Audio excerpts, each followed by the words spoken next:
Hello friends, ધોરણ 11 unit 6માં આજે આપણે રીડ 2નો અભ્યાસ કરીશું કે જેનું ટાઇટલ છે સસ્પેક્ટ આઇડેન્ટિફિકેશન. વિદ્યાર્થી મિત્રો, સસ્પેક્ટ એટલે શંકાસ્પદ વ્યક્તિ, એવી વ્યક્તિ કે જેણે ગુનો કર્યો હોય એવી ઇન્વેસ્ટિગેટર્સને શંકા હોય, ગુનાની તપાસ કરનાર અધિકારીઓને શંકા હોય કે આ વ્યક્તિએ કદાચ ગુનો કર્યો હોઈ શકે. આવી વ્યક્તિને સસ્પેક્ટ કહેવાય. અને આઈડેન્ટિફાઈ કરવું એટલે ઓળખવું.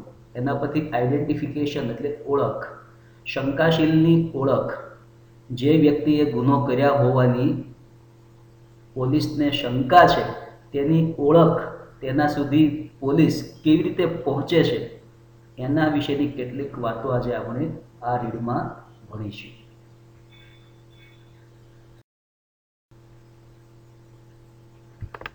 Whether you watch detective serial in TV, you must have seen DNA samples being matched. જો તમે ટીવી પર ડિટેક્ટિવ સિરિયલ્સ એટલે જાસૂસી સિરિયલ્સ, દાખલા તરીકે ક્રાઇમ પેટ્રોલ, સીઆઈડી, સાવધાન ઇન્ડિયા, આવી ટીવી સિરિયલ્સ જો તમે જોતા હશો તો તમે એ પણ જોયું હશે કે જે ઇન્વેસ્ટિગેટર્સ હોય, જે ક્રાઇમને ડિટેક્ટ કરવાનો પ્રયત્ન કરતા હોય, જે આરોપી સુધી પહોંચવાનો પ્રયત્ન કરતા હોય, એ ઇન્વેસ્ટિગેટર્સ, તપાસ કરનાર અધિકારીઓ ડીએનએ સેમ્પલ મેચ કરતા દેખાડવામાં આવે છે. ડીએનએ સેમ્પલ મેચ કરતા હોય એ લોકો, એવું આપણને બતાવવામાં આવે લેબની અંદર, લેબોરેટરીઝની અંદર. You must have seen DNA samples being match. તમે જોયું હશે કે ઇન્વેસ્ટિગેટર્સ ડીએનએ સેમ્પલ્સ મેચ કરી રહ્યા હોય છે. તો આ ડીએનએ શું છે? તમે સાયન્સના વિદ્યાર્થી છો અને બાયોલોજી ખૂબ સારી રીતે ભણો છો, અથવા તો ધોરણ 10ની અંદર ભણ્યા છો, એટલે તમને ડીએનએ વિશે ખબર છે કે આપણા શરીરનું એ બેઝિક મટીરિયલ છે કે જેનાથી આપણું શરીર બનેલું છે. એના સેમ્પલ ક્રાઇમ સ્પોટ પરથી લેવામાં આવે, જ્યાં ક્રાઇમ બન્યો હોય, જ્યાં ઘટના બની હોય ત્યાંથી એ લોકો સેમ્પલ કલેક્ટ કરે જુદી જુદી રીતે, અને ત્યારબાદ એ જે સસ્પેક્ટ હોય એની સાથે મેચ કરે. જેના પર શંકા હોય એના ડીએનએ લેવામાં આવે અને ક્રાઇમ સ્પોટ પરથી જે ડીએનએ લેવામાં આવ્યા હોય એને મેચ કરવામાં આવે, અને એના પરથી પોલીસ પ્રસ્થાપિત કરે કે ક્રાઇમ કોના દ્વારા થયો છે. આ ડીએનએ એ આપણા શરીરનું બેઝિક મટીરિયલ છે. જો એનું અહીંયા ફૂલ ફોર્મ આપ્યું છે, deoxyribonucleic acid. What is this DNA analysis? આ ડીએનએ એનાલિસિસ શું છે? આ ડીએનએનું એનાલિસિસ એટલે શું? And why do even TV shows find it interesting and effective to use? અને શા માટે ટીવી શોવાળા આ ડીએનએ એનાલિસિસને બતાવવાનું ઇન્ટરેસ્ટિંગ અને ઇફેક્ટિવ માને છે? શા માટે એ પોતાના આ ક્રાઇમ સિરિયલની અંદર આ ડીએનએ એનાલિસિસને મેચ કરતા બતાવે છે? Vote is this DNA and why do even TV shows find it interesting and effective to use? આપણે જોઈએ. વિદ્યાર્થી મિત્રો, અહીંયા મેં તમને આ લોકો કેવી રીતે ડીએનએ સેમ્પલનો યુઝ કરે છે એની એક ઇમેજ બતાવી છે. સૌપ્રથમ તો ક્રાઇમ સ્પોટ પરથી જ્યાં ઘટના બની હોય, જ્યાં મર્ડર કે લૂંટફાટ કે ગમે તે ઘટના બની હોય ત્યાંથી ડીએનએ સેમ્પલ કલેક્ટ કરવામાં આવે. ત્યાં બ્લડના જે સ્પોટ હોય, લોહીના ડાઘા પડેલા હોય, અથવા તો ડેડ બોડી પડેલું હોય, અથવા લાળ પડેલી હોય, અથવા વાળ પડેલા હોય ઘટના સ્થળે, વાળ, આ બધામાંથી ડીએનએ સેમ્પલ એકત્ર કરવામાં આવે ઘટના સ્થળેથી. કાચ ઉપરથી, મોબાઈલની સ્ક્રીન ઉપરથી, કોલ્ડ ડ્રિંક્સના જે ખાલી ટીન હોય એના પરથી, સિગરેટના છેડા પડેલા હોય, પીવાઈ ગયેલી સિગરેટનો છેડાનો ભાગ એના પરથી, દિવાલો પરથી, ફ્લોર પરથી, ડેડ બોડી પરથી, કપડા પરથી ડીએનએ સેમ્પલ્સ મેળવવામાં આવે છે. ત્યારબાદ એ ડીએનએ સેમ્પલને લેબોરેટરીમાં મોકલવામાં આવે છે. એનું એનાલિસિસ કરવામાં આવે, પૃથક્કરણ કરવામાં આવે. અને જે ડેટા એમાંથી પ્રાપ્ત થાય એનું બારકોડની અંદર રૂપાંતર કરવામાં આવે. બારકોડની અંદર બારકોડ તો તમે બહુ સારી રીતે જુઓ છો, જો ઇમેજમાં પણ બારકોડ જ બતાવેલા છે. તો જે સેમ્પલ્સ મેળવવામાં આવ્યા હોય ઘટના સ્થળેથી એનું એનાલિસિસ કરવામાં આવે લેબમાં, અને જે કંઈ ડેટા પ્રાપ્ત થાય એને બારકોડમાં રૂપાંતર કરવામાં આવે.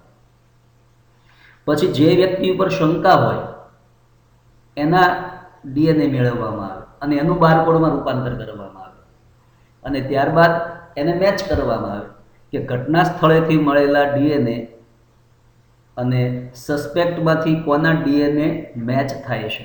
એનો અર્થ કે એ વ્યક્તિ ત્યાં ઘટના સ્થળે હાજર હતી, એ વ્યક્તિએ એ ગુનો કર્યો હોવો જોઈએ. જુઓ અહીંયા ઇમેજ જુઓ, આ ક્રાઇમ સીન પરથી ઘટના સ્થળ પરથી લીધેલા ડીએનએનો બારકોડ છે. ઘટના સ્થળેથી લીધેલા સેમ્પલ હોય એનું એનાલિસિસ કરીને બનાવાયેલું બારકોડ છે. આ જે ઘટનાનો ભોગ બનેલી વ્યક્તિ છે, રેપનો કે મર્ડરનો કે મારામારીનો ભોગ બનેલી વ્યક્તિ છે, વિક્ટિમ, એના ડીએનએ સેમ્પલનું બારકોડમાં રૂપાંતર કરેલું છે. અને બાકીના 3 જે વ્યક્તિએ ગુનો કર્યો હોવાની તપાસ કરનાર અધિકારીઓને શંકા છે એના ડીએનએ મેળવવામાં આવ્યા છે, એના બ્લડ સેમ્પલ લઈને. સસ્પેક્ટ 1 એટલે શંકાસ્પદ વ્યક્તિ 1, શંકાસ્પદ વ્યક્તિ 2 અને શંકાસ્પદ વ્યક્તિ 3. હવે એને મેચ કરવામાં આવે કે ક્રાઇમ સીન પરથી મળેલા ડીએનએ કોની સાથે મેચ થાય છે. જુઓ તમે, એટલે તમને ખ્યાલ આવશે. તો ક્રાઇમ સીન પરથી મળેલા ડીએનએ સસ્પેક્ટ 2 સાથે મેચ થાય છે. જુઓ અહીંયા જે પેટર્ન બની છે એ જ પેટર્ન અહીંયા બનેલી છે સસ્પેક્ટ 2માં. એનો અર્થ કે આ ગુનો કોણે કર્યો છે? આ વ્યક્તિએ કરેલો છે, સસ્પેક્ટ 2એ, કારણ કે એને ડીએનએનું એનાલિસિસ ક્રાઇમ સ્પોટ પરથી મળેલા ડીએનએના એનાલિસિસ સાથે મેચ થાય છે. એનો અર્થ કે એ વ્યક્તિએ જ આ ક્રાઇમ કર્યો હોવો જોઈએ. આવી રીતે તપાસ કરનાર અધિકારીઓ, ઇન્વેસ્ટિગેટર્સ ચોક્કસ તારણ પર પહોંચે છે અને એ વ્યક્તિને ગુનેગાર સાબિત કરે છે.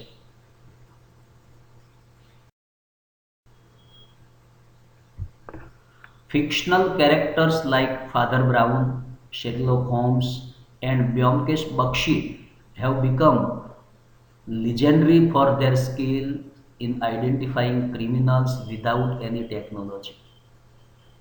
ફિક્શનલ કેરેક્ટર્સ, ટીવીનું જ્યારે બહુ પ્રભુત્વ નહોતું ત્યારે નવલકથાકારો, લેખકો વાર્તાઓની અંદર આવી બધી ઘટનાઓનું વર્ણન કરતા.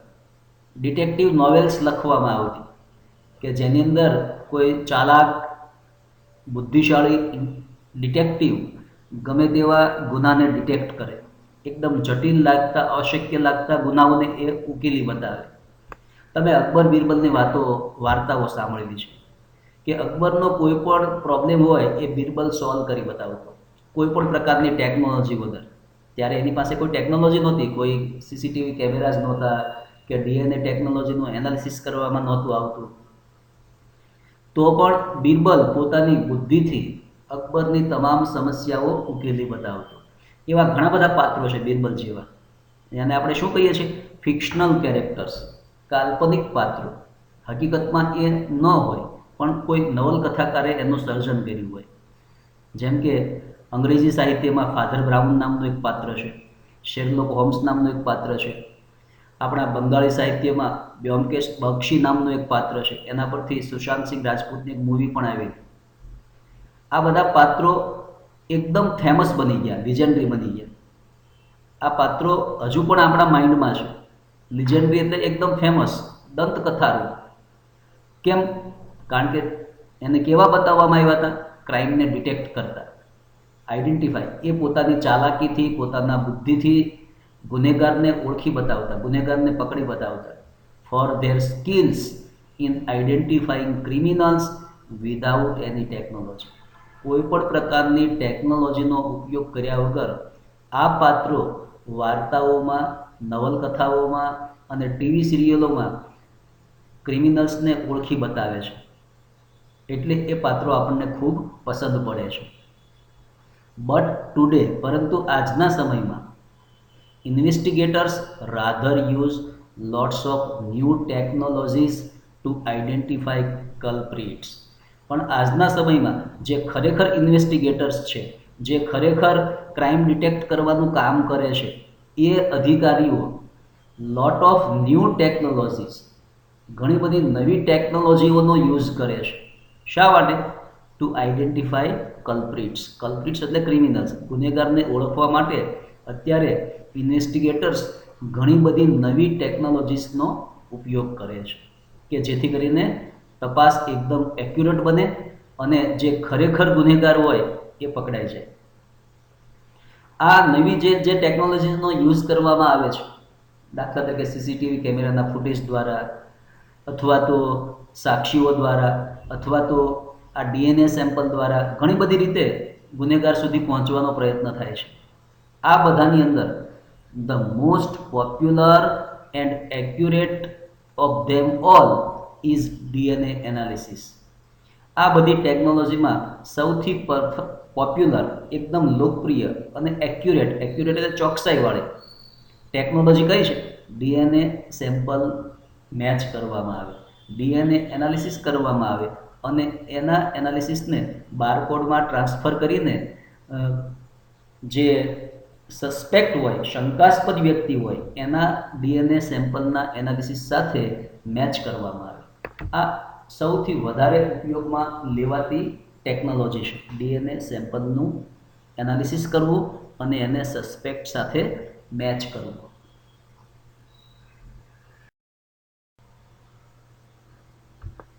DNA is the most basic biological material that every human being has. DNA એ આપણા શરીરનું એકદમ બેઝિક બાયોલોજિકલ મટીરિયલ છે કે જેનાથી આપણું શરીર, આપણા કોષ બનેલા છે અને કોષથી આપણું શરીર બનેલું છે. એટલે એકદમ પાયાનું બેઝિક બાયોલોજિકલ મટીરિયલ છે કે જે દરેક માણસની અંદર હોય છે. જેમ મકાન હોય એ ઈંટનું બનેલું હોય, રેતીનું બનેલું હોય, તો આ ઈંટ અને રેતી એનું બેઝિક મટીરિયલ છે. એમ ડીએનએ એ આપણા શરીરનું એકદમ બેઝિક બાયોલોજિકલ મટીરિયલ છે અને એનાથી આપણા કોષ બનેલા હોય છે અને કોષથી આપણું શરીર બનેલું હોય છે. Every cell in human being has thousands of DNA strands. માણસના શરીરના દરેક કોષની અંદર, કોષની અંદર, માનવ કોષની અંદર હજારોની સંખ્યામાં ડીએનએના સ્ટ્રેન્ડ્સ હોય છે. સ્ટ્રેન્ડ્સ એટલે ફાઇબર, થ્રેડ્સ, રેસાઓ, તંતુઓ. Every cell in a human being has thousands of DNA strands. માણસના શરીરના દરેક કોષની અંદર હજારોની સંખ્યામાં ડીએનએના સ્ટ્રેન્ડ્સ હોય છે. સ્ટ્રેન્ડ્સ એટલે ફાઇબર અથવા થ્રેડ, તંતુઓ, રેસાઓ. This DNA is unique. આ ડીએનએની ડિટેલ્સ યુનિક હોય છે. એ ક્યારેય બે વ્યક્તિની સરખી હોતી નથી. This DNA is unique. Unique એટલે મેચલેસ, અજોડ. એટલે એના દ્વારા જે ગુનેગાર પ્રસ્થાપિત થાય એ ચોક્કસ એ જ હોય છે, કારણ કે ડીએનએમાં કોઈ બનાવટ થઈ શકતી નથી, એમાં કોઈ ફોર્જરી થઈ શકતી નથી. ડીએનએ ઇઝ યુનિક, મેચલેસ હોય છે. જેમ આપણી ફિંગરપ્રિન્ટ્સ મેચલેસ હોય, આંગળી અને અંગૂઠાના ટેરવાની છાપ, એમ આ ડીએનએનું એનાલિસિસ મેચલેસ હોય છે, યુનિક હોય છે. દરેક વ્યક્તિનું એ અલગ અલગ હોય છે. Every person has a unique DNA fingerprint. Every person has a unique DNA fingerprint.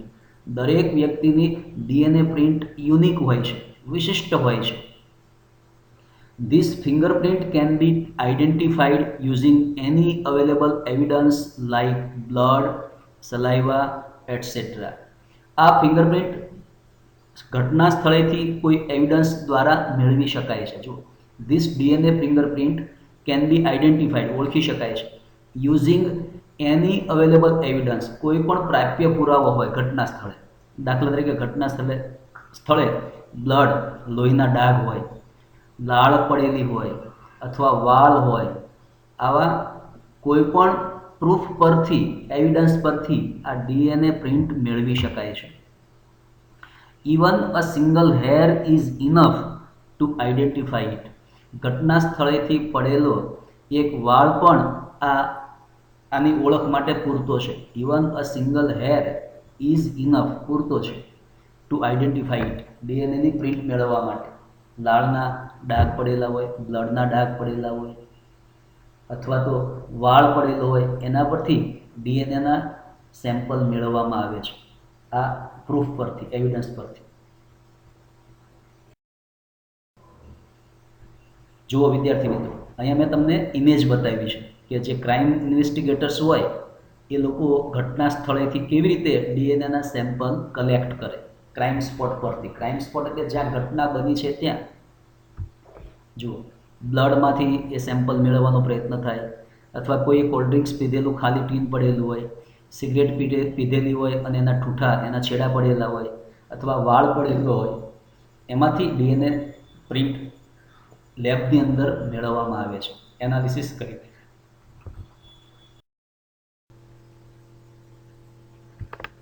Whether you watch detective serial in TV, you must have seen DNA samples being matched. જો તમે ટીવી પર ડિટેક્ટિવ સિરિયલ્સ એટલે જાસૂસી serials, દાખલા તરીકે crime petrol, CID, સાવધાન India, આવી TV serials જો તમે જોતા હશો તો તમે એ પણ જોયું હશે કે જે ઇન્વેસ્ટિગેટર્સ હોય, જે ક્રાઇમને ડિટેક્ટ કરવાનો પ્રયત્ન કરતા હોય, જે આરોપી સુધી પહોંચવાનો પ્રયત્ન કરતા હોય, એ ઇન્વેસ્ટિગેટર્સ, તપાસ કરનાર અધિકારીઓ ડીએનએ સેમ્પલ મેચ કરતા દેખાડવામાં આવે છે. ડીએનએ સેમ્પલ મેચ કરતા હોય એ લોકો, એવું આપણને બતાવવામાં આવે લેબની અંદર, લેબોરેટરીઝની અંદર. You must have seen DNA samples being match. તમે જોયું હશે કે ઇન્વેસ્ટિગેટર્સ ડીએનએ સેમ્પલ્સ મેચ કરી રહ્યા હોય છે. તો આ ડીએનએ શું છે? તમે સાયન્સના વિદ્યાર્થી છો અને બાયોલોજી ખૂબ સારી રીતે ભણો છો, અથવા તો ધોરણ 10ની અંદર ભણ્યા છો, એટલે તમને ડીએનએ વિશે ખબર છે કે આપણા શરીરનું એ બેઝિક મટીરિયલ છે કે જેનાથી આપણું શરીર બનેલું છે. એના સેમ્પલ ક્રાઇમ સ્પોટ પરથી લેવામાં આવે, જ્યાં ક્રાઇમ બન્યો હોય, જ્યાં ઘટના બની હોય ત્યાંથી એ લોકો સેમ્પલ કલેક્ટ કરે જુદી જુદી રીતે, અને ત્યારબાદ એ જે સસ્પેક્ટ હોય એની સાથે મેચ કરે. Police use these to match them to the suspects. Police department આ ઘટના સ્થળેથી પ્રાપ્ત થયેલા ડીએનએ એનાલિસિસના પેટર્ન્સ, પ્રિન્ટ શંકાસ્પદ વ્યક્તિ સાથે મેચ કરે છે. સસ્પેક્ટ એટલે શંકાસ્પદ વ્યક્તિ. DNA can not be faked. DNA બનાવટી હોઈ શકે નહીં, એ બનાવટી ઊભા ન કરી શકાય, એટલે એ એકદમ એક્યુરેટ ગણાય છે. એમાં કોઈ છેડછાડ થઈ શકતી નથી. DNA can not be faked. Faked એટલે ફોલ્સિફાઈડ, ફોર્જડ, બનાવટી. હેન્સ તેથી it is the most scientific and effective instrument to use in identifying suspects. Superlative degree આવી જો. અને તેથી જ એ બનાવટી ઊભા નથી કરી શકાતા, એમાં કોઈ છેડછાડ નથી થઈ શકતી, એટલે જ ડીએનએ સૌથી વધારે સાયન્ટિફિક અને અસરકારક છે, સાધન છે. શામાં? આઈડેન્ટિફાઈંગ સસ્પેક્ટ્સ. શંકાસ્પદ વ્યક્તિને ઓળખી કાઢવામાં આ ડીએનએ એનાલિસિસ એકદમ સાયન્ટિફિક અને ઇફેક્ટિવ છે. ધેટ્સ વાય, એ કારણે ઇન્વેસ્ટિગેટર્સ પ્રિફર યુઝિંગ ધીસ ટેકનિક. અને એટલે જ ઇન્વેસ્ટિગેટર્સને આ ટેકનિકનો ઉપયોગ કરવો ગમે છે. પ્રિફર કરવું એટલે પસંદ કરવું. એટલે જ તપાસ કરનાર અધિકારીઓ આ ડીએનએ સેમ્પલ એનાલિસિસનો ઉપયોગ કરવું પસંદ કરે છે, કારણ કે એકદમ એક્યુરેટ હોય છે, એમાં કોઈ બનાવટ થઈ શકતી નથી. હવે ડીએનએ સિવાય પણ કેટલીક ટેકનોલોજીસનો, કેટલાક ઇન્સ્ટ્રુમેન્ટ્સનો ઉપયોગ કરવામાં આવે છે, એની અહીંયા થોડીક વાત કરી છે. જુઓ, ડીએનએ સિવાય દાખલા તરીકે ઘટના બની હોય ત્યારે કોઈ ઘટના સ્થળે હાજર હોય, જેને ઘટના પોતાની નજરે જોઈ હોય, એને વિટનેસ કહેવાય. આઈ વિટનેસ, સાક્ષી. હવે એ વિટનેસ વર્ણન કરે એ પ્રમાણેનો સ્કેચ બનાવે, જે સ્કેચ બનાવનાર આર્ટિસ્ટ હોય. આવું તમે ક્રાઇમ પેટ્રોલમાં અને ઘણી બધી ડિટેક્ટિવ સિરિયલ્સમાં જુઓ છો. તો આ રીતે પણ ગુનેગાર સુધી પહોંચવાનો પ્રયત્ન થાય છે. જુઓ, other effective methods are also used in suspect identification. શંકાશીલ વ્યક્તિની ઓળખમાં બીજી ઘણી મેથડ્સ, ઘણી પદ્ધતિઓનો પણ ઉપયોગ થાય છે. એમાંથી એક photo composites are created using special software if there is a witness. જો વિટનેસ મળી જાય, જેણે ઘટના નજરે જોઈ છે, તો એની મદદથી કમ્પ્યુટરમાં સોફ્ટવેર પર જે વ્યક્તિએ ગુનો કર્યો છે એના વર્ણનના આધારે એનો સ્કેચ બનાવવામાં આવે છે. એને ફોટો કોમ્પોઝિટ્સ કહેવાય છે. હવે એવા સોફ્ટવેર આવે છે કે જે સોફ્ટવેરની મદદથી જો સાક્ષી વર્ણન કરે તો એ પ્રમાણે ગુનેગારનો એકદમ નજીકનો સ્કેચ બનાવી શકાય છે. જો ફોટો કોમ્પોઝિટ્સ આર ક્રિએટેડ એટલે સ્કેચ બનાવવામાં આવે છે સસ્પેક્ટના, શંકાસ્પદ વ્યક્તિના, યુઝિંગ સ્પેશિયલ સોફ્ટવેર, ખાસ પ્રકારના સોફ્ટવેરનો ઉપયોગ કરીને. પણ એ ક્યારે થઈ શકે? કોઈ વિટનેસ હોય તો. વિટનેસ વર્ણન કરે ઘટના સ્થળે, ધારો કે સીસીટીવી કેમેરા નથી, તો ગુનેગાર કેવો દેખાતો હતો એનું વર્ણન કોઈ સાક્ષી કરે તો એના આધારે એના સ્કેચ બનાવવામાં આવે છે. આ બીજી એક પદ્ધતિ થઈ. અને છેલ્લે physical evidences are used to identify suspects. સસ્પેક્ટને આઈડેન્ટિફાઈ કરવા માટે, શંકાશીલ વ્યક્તિને ઓળખવા માટે શારીરિક પુરાવાઓનો ઉપયોગ કરવામાં આવે છે. અને એમાંથી એક બાઇટ માર્ક્સ, દાંતના નિશાન, એને બાઇટ માર્ક્સ કહેવાય, દાંતના નિશાન. Bite marks are also useful in identifying the culprits using their dental records. એના ડેન્ટલ રેકોર્ડ્સ, દાંતના નિશાન અને એની હિસ્ટ્રીનો અભ્યાસ કરીને પણ કલ્પ્રિટ્સને, ગુનેગારને ઓળખી કાઢવામાં આવે છે. આમ બાઇટ માર્ક્સ પણ યુઝફુલ, ઉપયોગી છે. શામાં? ઇન આઈડેન્ટિફાઈંગ ધ કલ્પ્રિટ્સ, ગુનેગારને ઓળખવામાં. આવી રીતે વિવિધ ટેકનિક્સ દ્વારા ઇન્વેસ્ટિગેટર્સ સસ્પેક્ટને આઈડેન્ટિફાઈ કરે છે. Thank you.